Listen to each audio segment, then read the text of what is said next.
Let's go outside, let's take a walk in the sun. There are things to learn and things to see. A big wide world for you, your dog, and me. Dog Talk. Hi everybody and welcome to Dog Talk. I'm Pat Becker. My co-host Rusty is over here. How are you, my dear? I'm doing great. It's going to be a great show. Today we're going to talk about senior dogs. We have two guests today, Dr. Lara Sypniewski and Trisha Clark with A1 Emporium. Should be a good episode. Oh, absolutely. So many dogs now of senior age are being dumped or taken to rescues or taken to shelters. It's a sad thing, and the statistics are high. So we did some research and took some video of some friends of ours who have senior dogs and got their views. I'm Sarah Hartwig. Hi, and I'm Sean Hartwig.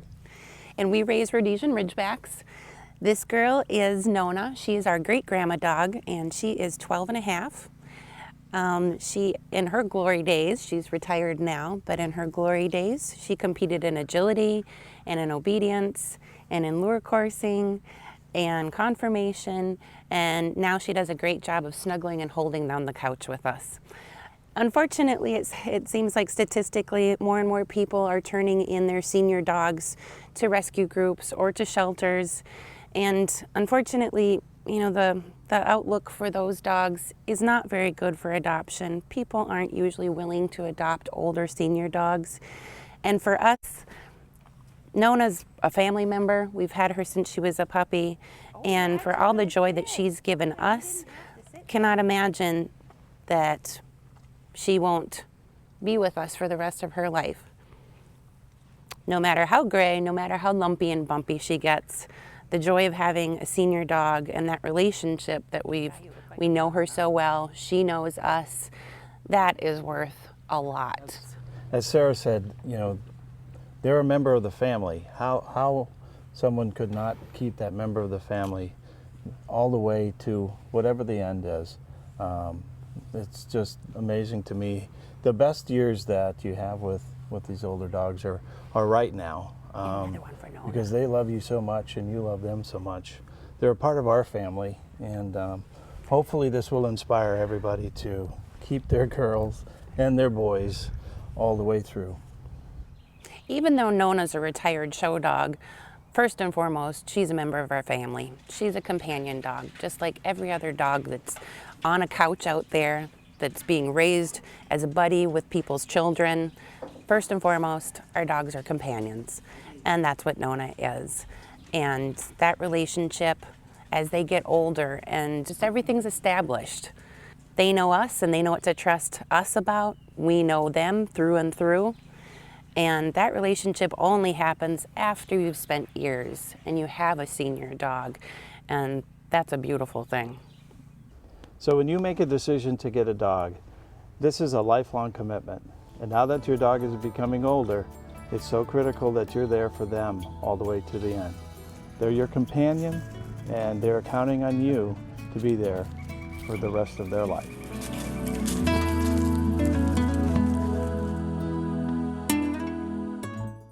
So true and very well said. We also have an interview from Nancy Haddock and her husband. Hi, I'm Nancy Haddock. I own Twister Agility and Dog Sports. This is my husband, David Dudek. Hello, welcome to our home. And this is our senior citizen, Scooter. Scooter's a 12-year-old Texas Blue Lacy, and he's just the light of our life, the old man of the family.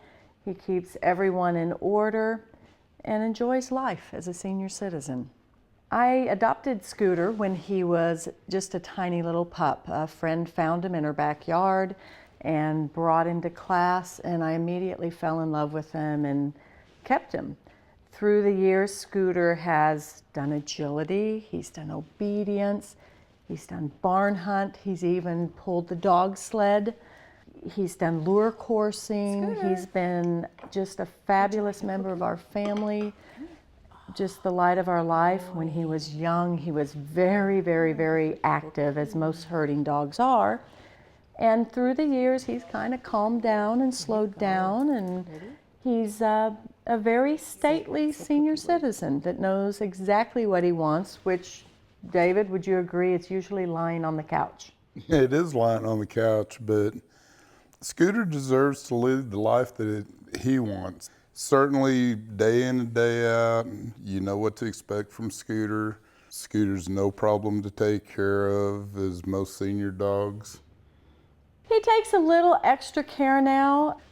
He just had his checkup with the vet 2 weeks ago, and she said for a 12-year-old dog, he is in fabulous health, has very little arthritis, but he does at the moment have a partially torn ACL. So we're hand walking him, and I don't mind the extra effort to take care of him, and David, you don't either. He deserves the best. He's lived a long, enduring life, and we want many more years with him. And like I said, it's very important that he provides us a stable atmosphere or stable environment around the home. We just got the puppy, the Border Collie Puppy X, and he certainly keeps X in line. Yes, yeah. I think people don't realize how important it is when you bring a young dog into the house. If you have an older dog, that he already knows how to behave. He knows what's socially acceptable. And they teach those young dogs. Scooter has raised 4 puppies throughout his lifetime. And I have many people comment on how well behaved my dogs are with people and with other dogs, and it's due in great part to this guy here. One thing that baffles me is as dogs become older, why so many people surrender them. To take a dog who has been a part of your life and given you everything you ask for, and then they get older and become a little more involved to take care of, and people will surrender them to an animal shelter, or goodness sake, some people just drop them off on the side of the road in the country. And they've given you everything their whole life, and then how confusing and cruel to subject them to that life. And even if they do get into an adoption program, it's sad that the older dogs are very rarely adopted. And, you know, for those of you looking to adopt a dog, just because they're old, they may be the most wonderful pet you could adopt. They already know how to behave. They're already house trained. They're already quiet. Bringing a puppy into the house, oh, they're cute and they're lovely and they're exciting. They're also an enormous amount of work. And, you know, an older dog, You know what to expect. yeah, you know what to expect. They can just come slip right into your lifestyle, and you have a dignified companion. And Scooter is very dignified. He's a little sleepy right now, but older dogs just have a dignity. You're not going to drop me off in the country, are you? No, I promise I won't. It's very important to continue activity with your senior dogs. I think you need to let them choose their own pace. You want to give them the opportunity, but let them pick how much they want to do and when they want to do it. Yeah, I agree. So I would encourage all of you with senior dogs out there to embrace the companionship. The companionship of your senior dog is such a value to your life.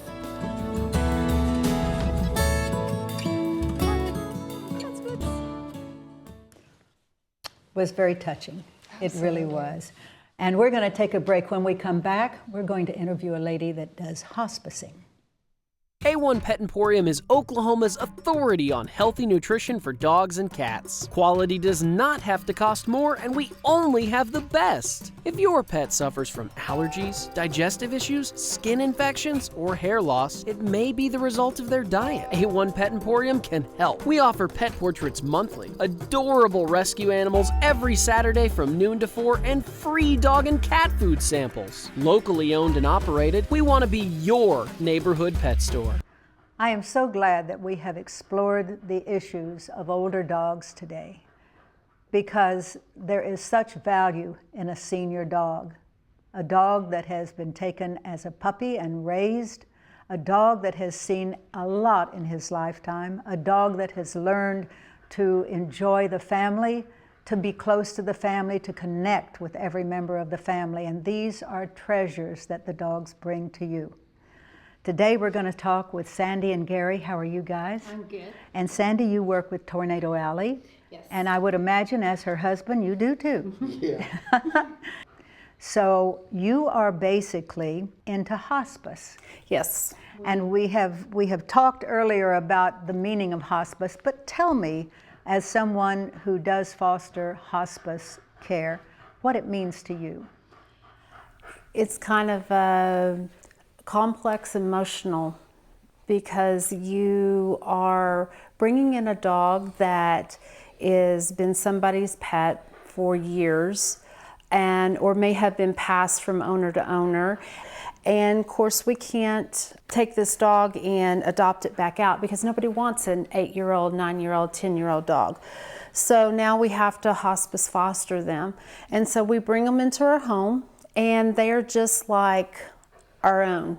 I mean, as if they still belong to the rescue, and our hearts just go to them. And that the Jenny dog that I saw out at Ghost Run, now did you have an association with her then? Yes, I mean, we were her hospice fosters. She came in from a family who had turned her over. They had bred her and bred her and bred her, and now she became 10 years old and not going to be used for anything else, and she came to us. Unfortunately, Jenny passed a week and a half ago. I'm so sorry, because I would have loved to have had her on the show, and I knew at the time that she was probably close. So it is particular to this breed of dog. When you foster one, when you take it into hospice, there are some problems that probably already pre-exist. Yes. So not just getting old, but some of the things that they have experienced physically, medically. So, and it's not easy. So why, Gary, why do you do this?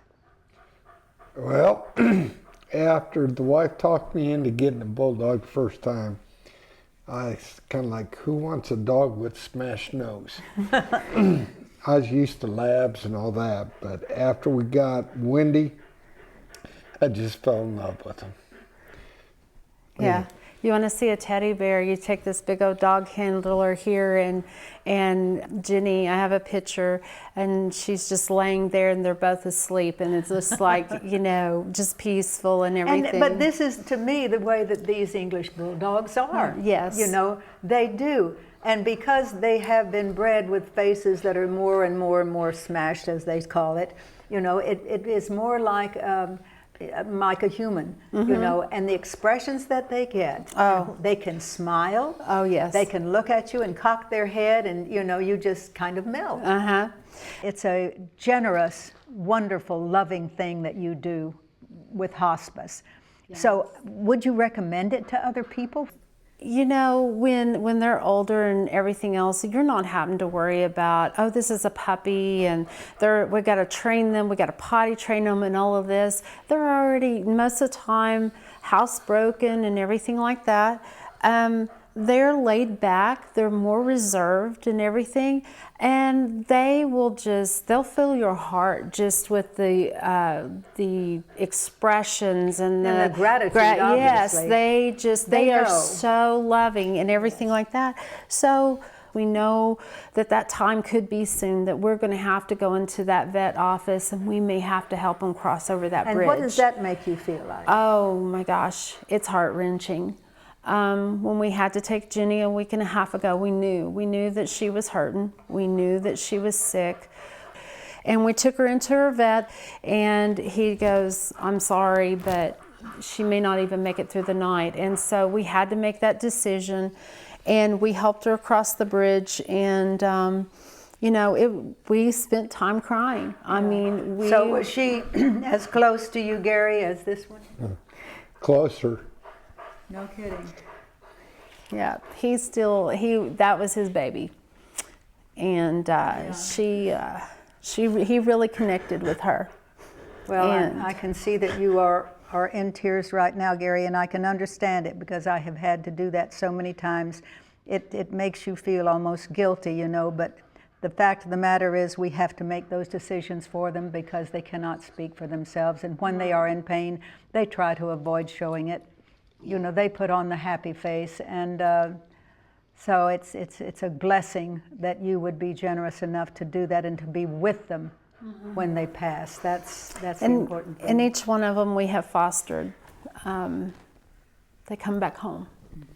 Exactly. We have them cremated and stuff, and we bring them back home. They're still a part of us. And Daisy, she's new to our home, and she's getting acclimated and stuff. If I may, who funds these medical bills? The rescue does. She still belongs to the rescue. Their health care, their food, any medicines, anything that they need is taken care of by that rescue, and it's not cheap. Yeah. The important factor here is that hospicing is a reality, it is a service, it is dedicated from the heart to these dogs who have either been surrendered or dumped, one way or the other, if a person has not been responsible for their pet. It is so easy to turn your back on one of these animals. It's difficult to take them in and try to give them a great life, but these people do it. And fostering these dogs in hospice is a wonderful thing. So we would like to donate $500 to your organization. Thank you. And you know, we thank you so much for what you do. It is a blessing for these dogs, and God bless you for doing it. Oh, thank you, Miss Pat. And the whole bottom line here is that those were not their dogs. They were surrendered dogs or dumped dogs, sacrificed by the people who own them. It's very sad. So tell us, you've watched these videos. What's your view here? Well, I really respect these owners' commitments to the aging dog. I call them the sexy senior citizens because they're different in the household than a puppy. They have their people wrapped around their paws, which I think is kind of funny. It's a little bit change of roles in the household, and that's really neat. But when you have an aging dog, there are a lot of veterinary considerations as well as environmental and nutritional considerations that I really have a long talk with my owners because I feel that that's so essential. When they were discussing what an investment it is. So you get a lot out of the investment. The dogs are very loving. They're so grateful. They enjoy their life. They're in their twilight years. But there is an investment that goes into it when you're looking at the care. A responsibility. Absolutely. And you know, you look at one, of course, there's going to be an emotional investment. All of people who own senior pets know how much of your heart is completely strung to that dog. So that's a big part of it. But there's also a time investment. They may require a little bit more of your time, a little bit more consideration if you're traveling, who's going to take care of them, if you're going to be gone for extended periods of time during the day even, who's going to make sure that their well-being and health care is taken care of, as well as you know, there is a financial investment as well because they may require more trips to the vet. They may require you to have more of a relationship with your veterinarian where you have an open discussions about tough subjects, especially when you're dealing with the twilight years and getting closer to the end of life. Exactly, and I think too it's really important that I always suggest going into your veterinarian twice a year at least. But with senior citizens it's really important. And Rusty had a question for you. Yeah, I have a couple questions for our viewers. What are some considerations that you should look at as your dog ages? You know, are there specific keys or traits that we should be worried about? Symptoms or anything that we would see that? Well, certainly, you know, I think that when we look at the body, I don't think that there's any part of you that doesn't age. So unfortunately, I wish we could avoid that. But unfortunately, from nose to toes, there is some type of aging change, but some very outward signs that people are going to notice: the graying of the eyes, where people worry that their vision is going to be reduced. So much of that is, and we were talking about the graciousness of euthanasia when it comes that time. It's never easy, it's always difficult, but it is a gift, as you had said. Absolutely, and I think that when you think about being very selfless and giving something to your dog, they put in all this time for you. They've spent their whole life serving you and making you happy and bringing you joy, that sometimes when you make a very difficult decision, you're thinking of them first rather than Exactly. yourself. That is a beautiful thought. We're going to take a quick break, and when we come back, we have invited Trish over here to show us some different kinds of foods for seniors. Can we do that? Sure can. Okay, we'll be right back. A1 Pet Emporium is Oklahoma's authority on healthy nutrition for dogs and cats. Quality does not have to cost more, and we only have the best. If your pet suffers from allergies, digestive issues, skin infections, or hair loss, it may be the result of their diet. A1 Pet Emporium can help. We offer pet portraits monthly, adorable rescue animals every Saturday from noon to 4, and free dog and cat food samples. Locally owned and operated, we want to be your neighborhood pet store. Hey Dog Talk fans, make sure you join the conversation on social media. Just go to facebook.com/dogtalktv. We'd love to hear a story of your furry friend, so send us an email to pat@dogtalktv.com. You could be featured as our Dog of the Week. Now, enjoy the show. Trish, we are so excited that you're here and going to give us this kind of information. Yeah. It was an interesting segment. Amazing segment, because I have senior dogs myself. So I cannot imagine giving them to somebody, turning them loose. You know, I can't. Unthinkable. So It really is. It's sad that people do that. But thank God for the rescues who do take them in. Exactly. So what do we have today? Well, you know, since we're doing the senior pets, I wanted to bring a couple of things that people might think about when food or nutrition when it comes to their senior dogs. And a couple of things that you might want to consider, especially if you've got dogs that have joint issues, is glucosamine. A lot of your foods now that are a senior formula have added glucosamine in them. The other thing with senior formulas is they tend to be a little bit lower in calories and lower in fat. Because just like humans, their metabolism slows down as they get older. Not all of them. I had a cat that he was complete opposite. Yeah, I agree. Glucosamine is very, very good. But typically, so, but you know, also they sometimes will lose weight. I mean, lose their teeth as they get older. So they may need something that's a little bit softer. You know, we have freeze-dried options that are great. These are just wonderful. These are glucosamine treats. You know, they smell amazing. My dogs go crazy with them. And I had asked Dr. Laura here about if you could actually overdose your dog on glucosamine. She said no.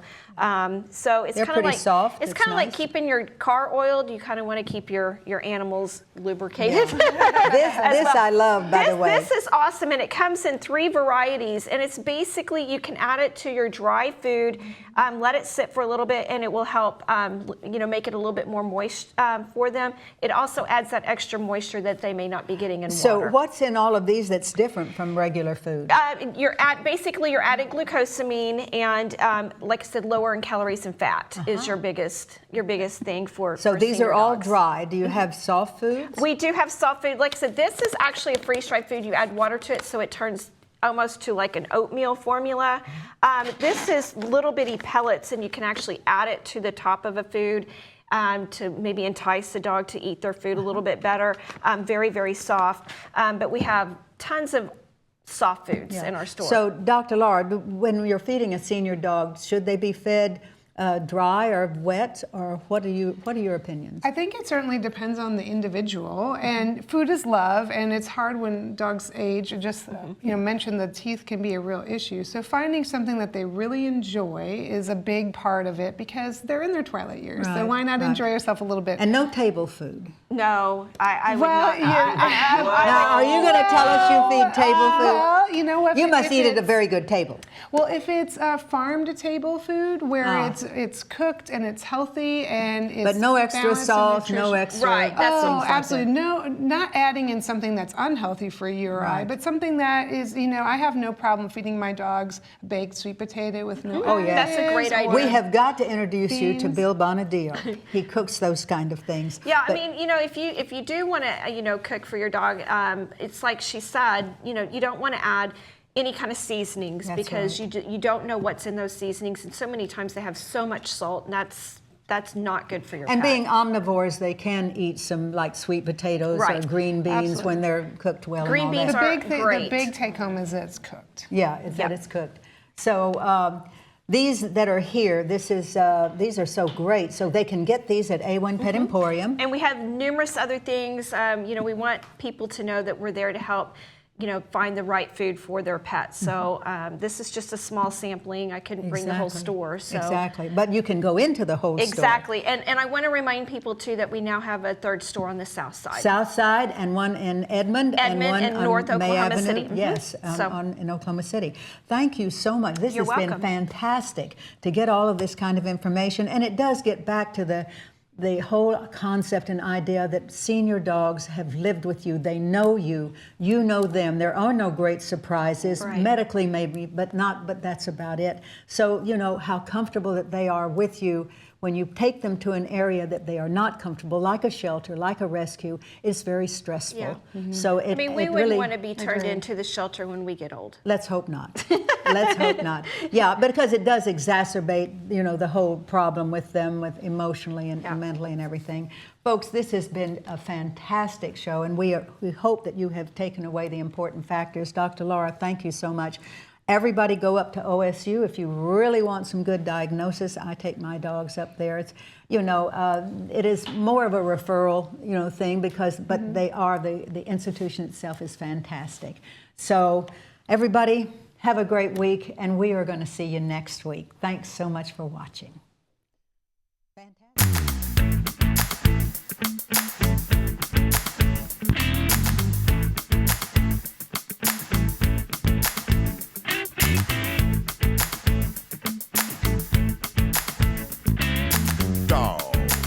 We're talking about dogs. Talking about big dogs, talking about little dogs, oh yeah.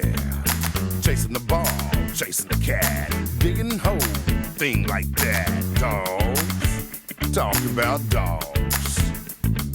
Laughing dogs, sad dogs, happy dogs, mad dogs. Dogs, just talking about dogs. Lost and alone, running the street, checking the garbage, looking to eat. Out there sad and on their own, the law will get them if they got no home. Dogs, talking about dogs. Dogs, we're talking about dogs. You say they were angels sent from above, then a year or two later you fell out of love. You dumped them, man, and kicked them out. Now what the heck was that about? Dogs, we're talking about dogs. Dogs, them poor little dogs. Talking about big dogs, talking about a little dog, oh yeah. Chasing the ball, chasing the cat, digging the hole, things like that. Dogs, we're talking about dogs. Laughing dogs, sad dogs, happy dogs, mad dogs. Dogs, just talking about dogs. Dogs, just talking about dogs.